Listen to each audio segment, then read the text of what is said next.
Good morning. I'm Mary Winters, a gerontologist and the owner of About Senior Solutions. Welcome. You're watching Visionary Aging. I put this program together because as a geriatric care manager, those are the services that we offer to advocate and create plans for people. I found that people just don't have the resources. They wind up in crisis versus being able to be empowered with information that they need. So we started Visionary Aging. So glad you're here. And today we have a fantastic show. We have quite interesting celebrity who turned 100. So we'll share his story very soon. We have Stephen McCullough on with a caregiver question. And we have Marty Stevens-Heebner on from Clear Home Solutions. She has moved people across the country, but more importantly, it's mostly older adults that she moves who have been in their home for 40, 50, 60 years. This is a tough challenge for a lot of people. So she's going to come on and talk about some of the tricks that she does or she has with her clients. And then we also have our lovely Melinda who will give us a little nutrition and fitness tip. So let's go ahead and see what Stephen McCullough has to say. Or just before we do that, I might just play a little fun little video here. Hold on just a second.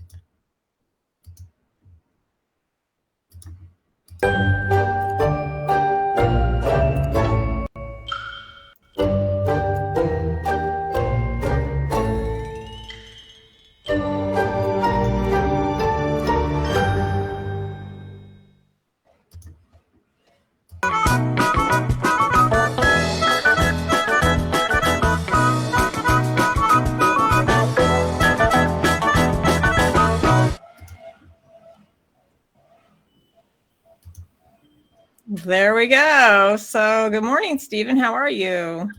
Get rid of that. Good morning, Mary. How are you? Great. I'm good. Yourself? Really good. Yeah. So what kind of a caregiver question do we get? Caregiver question? Yes, that's actually a good question. It's very on point for people.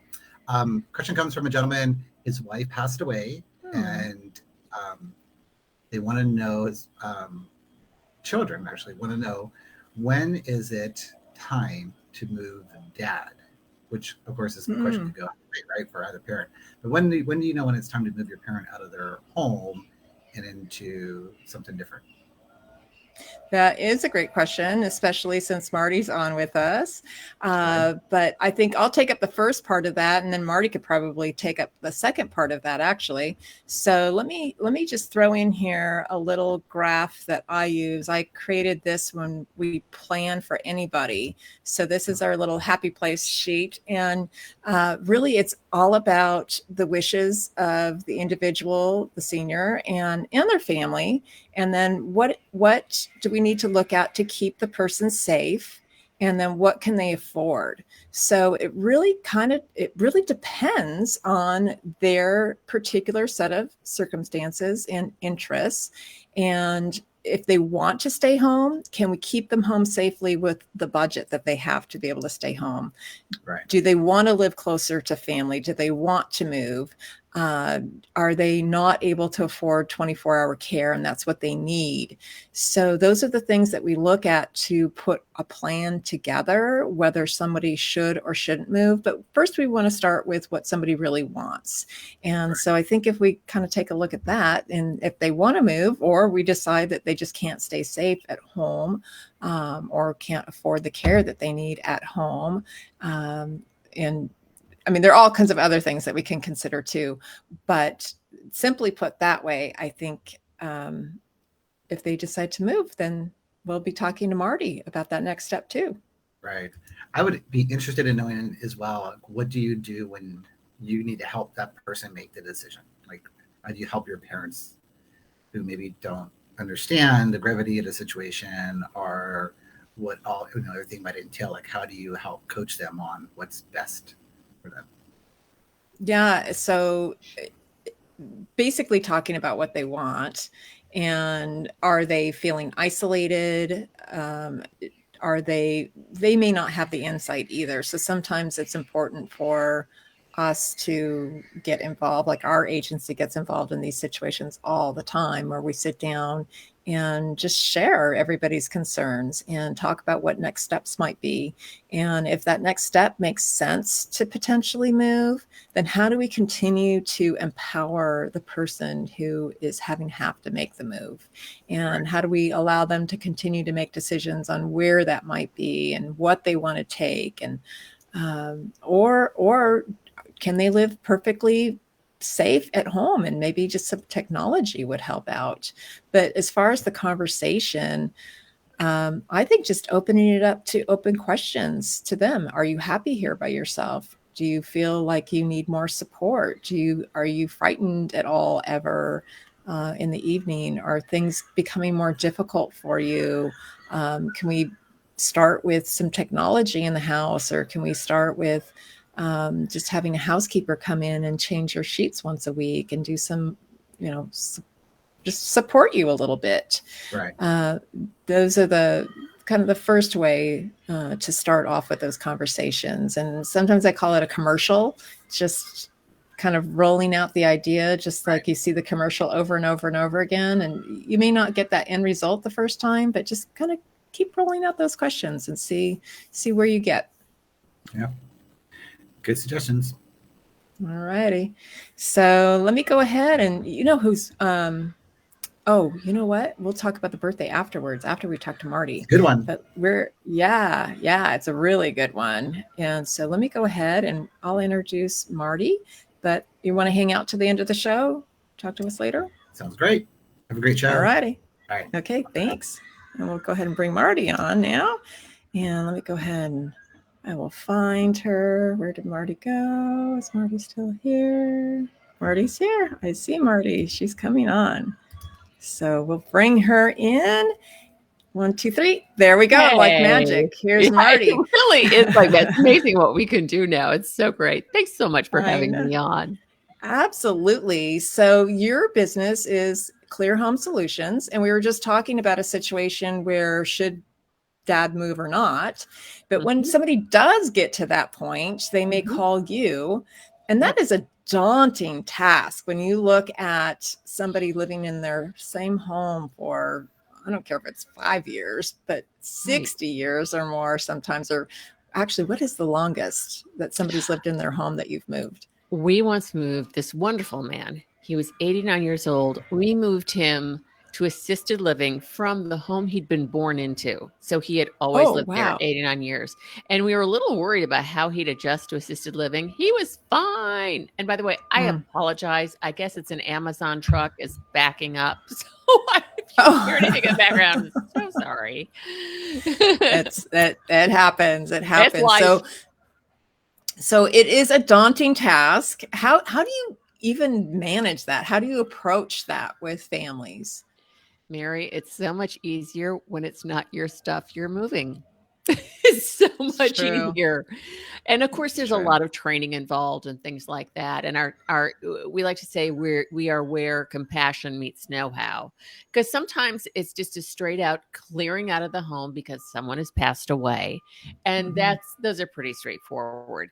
But more frequently, we are working with older adults and their families when they're moving to assisted living or moving to be closer to their family. And it is daunting. It's, I don't care if you're 22 years old and everything you have fits in a backpack. It's tough to move. People call it relocation. I call it dislocation.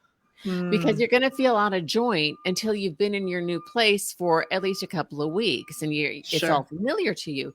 And then also when you're older, things hurt a bit. And especially when you've lived there for a while, it's very daunting to look at everything. We deal with a number of hoarding situations, and it's just what it is. And so the kids are frustrated by it, and they don't understand why it's that way. And so we've got the training, and I've got an amazing staff there, so patient and efficient at the same time, if that makes sense. And they just know how to, so much about working with someone who hoards is that you have to work to get them to trust you so they feel comfortable. So because they're frequently often very embarrassed with the situation. And then they've been judged and had all kinds of negative comments slung their way. And so our goal is to go in there and just spend the first session or so just making them comfortable with us and trusting us. And then you can really start to make headway. Sorry, I got off on that tangent about hoarding. But no, I mean, even if you're not a hoarder, it's pretty hard not to have a lot of accumulation of things if you've been in your house for 89 years or 40 years or 20 years. And I moved from my place that I was in for 4 years, and I started from scratch and thought, this will be a breeze moving everything out. I couldn't believe how much I had acquired in a short period of time. So I can't even begin to think about moving from something after 40 years. So, well, and also, like I say, there's the physical part because, I know my joints are starting to hurt a bit. And then also there's just, that sense of mortality. I literally had one client say to me, I feel like I'm moving to the place I'm going to die. That's a very common belief. And I really feel, I feel like that even if they're not saying it, it's there somewhere. Excuse me. And I was kind of glad she said that because we could talk about it directly. And I just said, I get why you're feeling that way. And the thing is, though, when you move to assisted living, someone else will do the cooking, someone else will do the cleaning. And plus there's this whole group of new friends that you're going to make. Sure. So sorry, I'm going to have a little tea really quickly. Sure. There we go. And it can be a wonderful situation if, as you were talking about earlier, if you're ready for it, if it makes sense for you. And so one of the things I'm going to give you some tips that can really help. For one thing, especially if someone's moving to assisted living, which means a lot of downsizing, especially with furniture. Yeah. Right. Because we're going from what, like maybe 1,000 square feet or, 3,000, 5,000, 6,000 square feet to something that might be more like 500, 300 square feet. Yeah. Anywhere from 500 to 800 or so. And things have accumulated. They're up in the attics. It becomes kind of a treasure hunt. Depending on the amount of the stuff, sometimes it also becomes an archaeological dig, but it's fascinating. Well, one of the things we love at Clear Home Solutions is that we get to kind of learn the stories of people through what they have, their possessions. It's fascinating. It really is. Here's the thing with moving. Begin getting things together and planning as soon as you can. The more time you have, the less stressful it will be, especially as you're moving, those few days right around it. So do a floor plan, measure, because you'll be surprised sometimes at how many of your favorite things, especially favorite pieces of furniture, can fit. And sometimes there are things that just can't go, but at least when you have the time to plan and think about it, you have the opportunity to make really great choices. You absolutely, with anything, right? Planning with anything, you have better choices. You're much more empowered. Love it. Okay. Yeah. Great. And less stressed because you can start visualizing it then as well. Don't guess. Don't say, well, I think the bed will fit there. Measure and make sure you know. And when you're measuring the room that you're moving to or the new home you're moving to, also note where there's overhead lights. How deep are the closets? How wide are they? How many drawers do you have in a kitchen or kitchenette? Because storage is everything. I'm such a fan of drawers in great places, shelving, things like that. Because if you only have one rung in a closet that's 8 feet wide, I've literally, with some people who are very attached to things, had to tape out those 8 feet at their current home and say, this is all that will fit in your closet. So let's figure this out. What do you really love to wear? Brilliant. Interesting. Great idea. It helps. And going through things, especially clothing, I always say, start with your favorite. I mean, your favorite and most useful things. I say most useful because this pencil, it's not my favorite thing, but it comes in handy to jot notes down. Like when I'm coming onto Mary's show and I want to make sure I sound somewhat articulate, sort of what what you're talking about. Yeah. Well, 9.5 years, finally. Yeah. It helps. Go. It helps. Yeah. All that experience. But identify, especially when it comes to clothing, we wear it on our bodies. We wear it for celebrations, also some sad events. So there's so much emotion attached to clothing frequently. And so, you can apply these concepts for clothing to other areas in your kitchen and things like that. So pick out the clothing that you will wear you wore last month, you'll wear the next month. We all know what those things are, our go-tos. We wear them all the time. Okay. Right. If you worn it in the last month and are continually kind of rotating it, set those aside because you wear those and they're comfortable and they feel good. And then start going through the rest. If you haven't worn something in a year, unless it's for a special occasion, and we'll talk about that in a second, what to do with those clothes. If you haven't worn it in a year, number one. Two, if it doesn't fit. And then three. I'm always hopeful, though. I'm always hopeful. I'm going to get back into that. Exactly. Well, here's the thing. You will lose those 20 pounds. And I was proof of that before COVID. So now I got to start over again. But your body's not the same as it was. So celebrate with some new clothes. So let those clothes go. Someone else, you can donate those, and someone else will be so grateful to have those. So you're gifting somebody those things. So set those aside. And then the third thing is check for any rips, holes, or tears. And a lot of people say, "Oh, well, I'll repair that." And I will ask them, or my staff will, how long has it been this way? Oh, I don't know, like 5 years. Let's let it go. Let's not make more work for you while you're working to move. Let's set that aside. If you have, 6 red sweaters, maybe 1 or 2. 1 or 2. Which ones really make you feel comfortable when you wear them? So that's how you start to pare down clothing and items in the kitchen.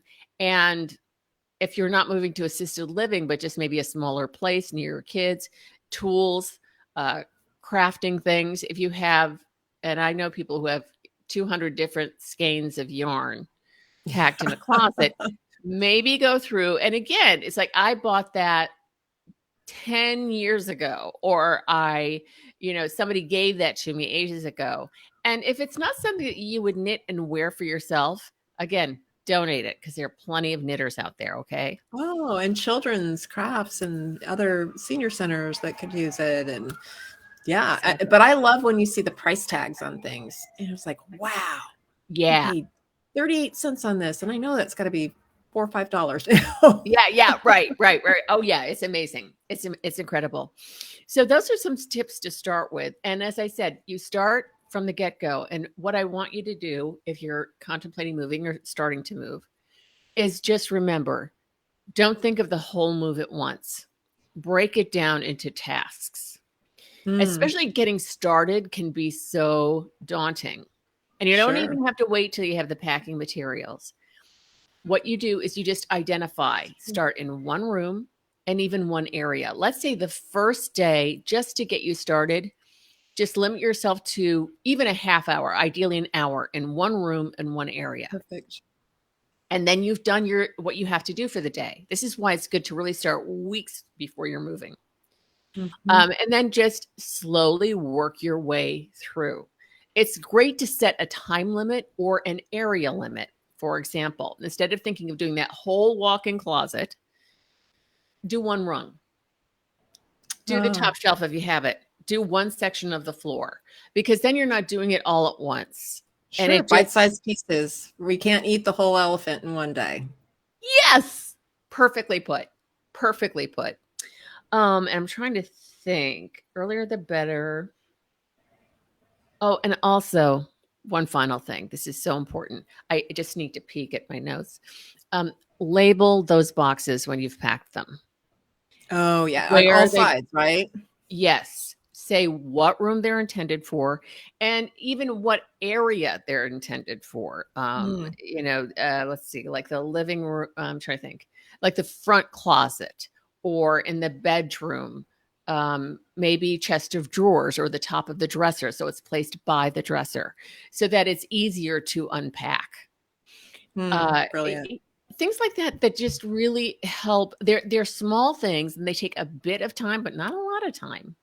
And it just really makes that move go smoother. Also, this is very important. Here are some questions I want you to ask when you're talking to movers. Okay. Number one, are they insured? Do they have liability insurance and all that? You'd be surprised how many don't. Number two, the people who will be moving you, the entire crew, are they employees of that company or are they subcontractors? You want them to be employees. You want, all my staff, they're employees because the company has to invest more. Yes, they do. Literally and figuratively. And there's more cohesion to the staff. So they can say, they can communicate wordlessly and just move things along. With them being employees goes workers' comp insurance. Make sure there's workers' comp insurance for those employees, because if they're a subcontractor and they just slip and fall and they're not such a good person, they'll sue you. So these are important things, and make sure they're licensed. So those are just some key questions to ask them. Ask them how long they've been in business too. Great. Yeah. Good questions. Yeah. Nice. Well, I love that. So what has been your most interesting item that you moved? Oh. Hate to put you on the spot. No, that's okay. I'm sure there's probably at least a dozen. Well, it's always fascinating. One of the things that's so lovely is, we are honored to go into people's homes and be in their environment. And often they're very beautiful and they feel so good to just be inside those homes. There have been beautiful pieces of art that we've moved. I'm not thinking of anyone in particular, but because there's so many. There are fascinating things we have found, like, hoarding situations is always fascinating. The things you find: $50,000 in a bag of old bras. Oh, $10,000 in a sock. Also, this is another thing. When you're getting ready to move, or you're helping your parent get ready to move, check all pockets of clothing, because we found diamond rings and all cash and all kinds of things in those. Sure. And so you want to check those, make sure there's nothing in a shoe. And when you're packing, books, exactly, books. You're on top of it. You need to leaf through them, because you'll be surprised what's been put in there. When you're dealing with today's people who are, say, 80, 85 and older, they were the deprivation generation. They were also the greatest generation. But the thing is, they had to survive through the Depression. And people don't appreciate how scary and hard that was for people to go through. Yep. If we didn't experience it, you don't know. And it was really more about survival versus thriving. So yeah, that's perfectly put. My father used to talk about the nights when his mother cried because she didn't have anything for dinner.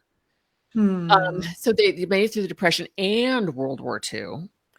And so they carried that with them. That's why they're so attached to their items. You're thinking it's ridiculous, but they come from a place deep inside where you had to hold on to everything because it might have value or you might need it. And so, just be aware of that and be gentle with them about it. And it reminds them that where they're going, there's going to be plenty of things. Oh, and one more thing. Sorry, I have so many things that I can talk about. When your parent wants to give you something, or your own daughter, their granddaughter, something, just say yes. Thank you. Yes. And then you are allowed to do with it whatever you want with it. You can donate it yourself, but it just eases the way, and it makes your older parent feel better and feel respected. This is really important. Respect. You need to respect what they've collected through their lifetime. Absolutely. So, Marty Stevens-Heebner, how do people get a hold of you? Well, they can go to our website, clearhomesolutions.com. They can also just email us at info@clearhomesolutions.com. And our phone number is 818-376-0125. And you might want to also tap into my podcast, because Mary will soon be on there. The name of it is How to Move Your Mom and Still Be on Speaking Terms Afterwards. HowToMoveYourMom.com. Fantastic. Well, thank you so much for being on, and we look forward to hearing more fun stories in the future. You're so wonderful. Thank you, Mary. It's an honor. Thank you. All righty. Have a great weekend. You too. Great guest. Fantastic. We had a fantastic birthday coming up too. So let me go ahead and do a little intro for that.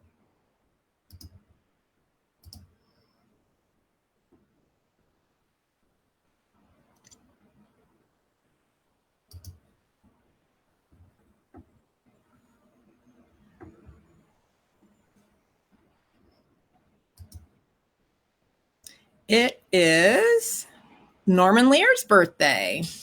And he was 100 on Wednesday. And you may know him from, you may not remember seeing him, but he did the Jeffersons.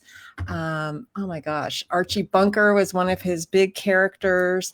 He also had, oh my gosh, dozens and dozens. He's won Emmy Awards left and right. Let me see if I can find some more things on here.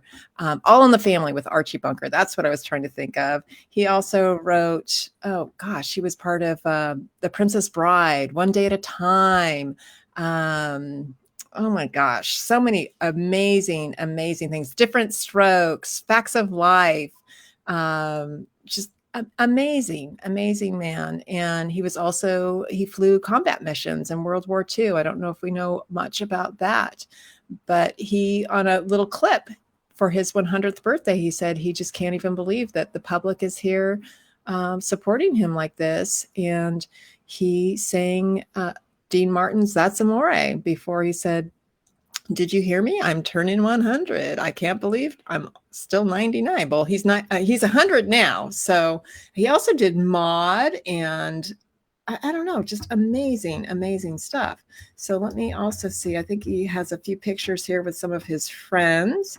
I should show some more of these. And let's see. Here we go. We'll do that one. Such a lovely guy. And we have some others where he is with some of his friends here that you'll also recognize. Great picture. Great picture. Amazing. Happy birthday, Mr. Lear, and many, many more.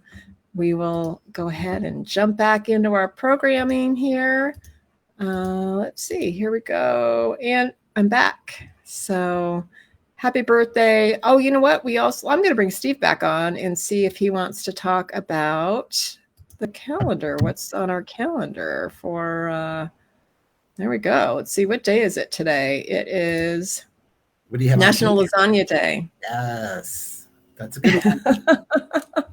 Let's see. What's tomorrow, though? It's National Lipstick Day. Oh, I like that better, I think. And National Chicken Wing Day. So, okay. Shout out to Buffalo Wild Bok. Well, tomorrow is National Friendship Day. Mm-hmm. So let's see what's going on for tomorrow. We've got, oops, I just lost it. So tomorrow, I'm going to show it as a solo here. Let's see. What's their pun? My friend was fired from his job at a road department. Was that for stealing? I have to say, I saw it coming. The last time I was at his house, all the signs were there. Oh, that's pretty bad. Let's see. What's our phrase? Oh, from Thomas Aquinas. There is nothing on this earth more to be prized than true friendship. I agree. So thank you, my friend, for being on. And any great plans for the weekend? Just dealing with some family stuff. So. Well, I hope all that works out, and Marty can move you if you need it.